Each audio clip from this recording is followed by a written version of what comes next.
हिदवाणे तो पहले तुसी पानी पी सकते हो, हिदवाणा खा के पानी नहीं पी सकते। ते हिदवाणे तो चाह भी लाजमी पीना है। ए नाज़रीन मेरी इस वीडियो नू लाजमी शेयर करना, मेरे चैनल नू सब्सक्राइब भी कर। औज़ बिल्लाहि मिनश शैतानिर रजीम, बिस्मिल्लाहिर रहमानिर रहीम। शुरू करना अल्लाह ताला दे बरकत नाम तो लखा करोड़ा दरूदो सलाम नबी पाक शाफ़े रहमत हज़रत मोहम्मद मुस्तफ़ा सल्लल्लाहु अलैहि वसल्लम की ज़ात पे।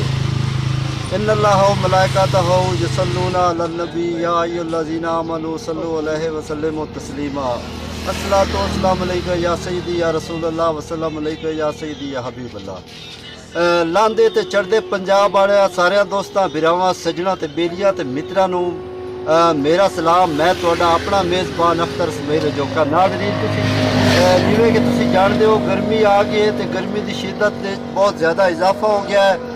तो इस हिसाब नाल तुहानू जिवें कि तुसी जूस भी पींदे हो, मिल्क शेक पींदे हो, उधर वाइज दूसरिया चीज़ां भी खांदे हो, लेकिन तुहानू एक जिहड़ी अच्छी चीज़ है वो तुहानू दसनी होंदे कितने फ़ायदे नो ते नुकसान भी विच है नो, फ़ायदे ज़्यादा नो।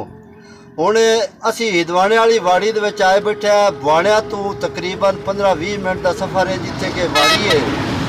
ते बड़े अच्छे हिदवाणे ताज़ा हिदवाणे मिलते, तुसी भी खाओ। तो हिदवाणे तो पहले तदाबीर इख्तियार कर सो तो हिदवाणे तो कुछ नहीं आते। तो अगर तुसी एहतियाती तदाबीर अख्तियार कर सो तो तुहाडा भी फायदा उसी।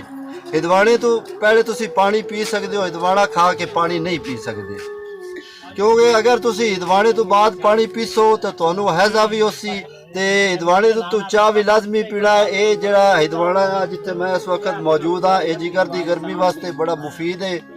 तो आप भी खाओ तो अपने दोस्तों भी खवाओ। तो नाज़रीन मेरी इस वीडियो नू लाजमी शेयर करना, मेरे चैनल को सब्सक्राइब भी करना, तो अपना जवाब कमेंट कर देना अगर मेरी वीडियो अच्छी लगे। अपने मेज़बान अख्तर सुमेर जोका नू दो इजाज़त, अगर किसी नवे विलाग ते मिलसा है। अल्लाह हाफिज़।